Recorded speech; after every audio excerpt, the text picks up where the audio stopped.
ব্রহ্মসংহিতায় বলা হয়েছে যে প্রেমাঞ্জন চুরিত ভক্তি বিলোচনেন সন্তু সদৈব হৃদয়েষু বিলোকয়ন্তি।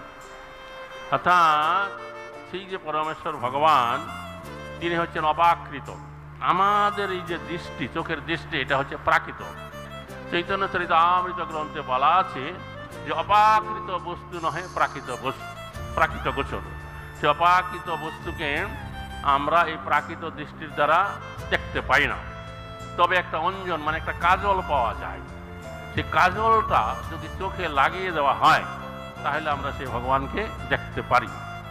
তবে সেই যে কাজল এই জগতের কোনো কসমেটিকের দোকানে আপনি খুঁজে কিনতে পাবেন না।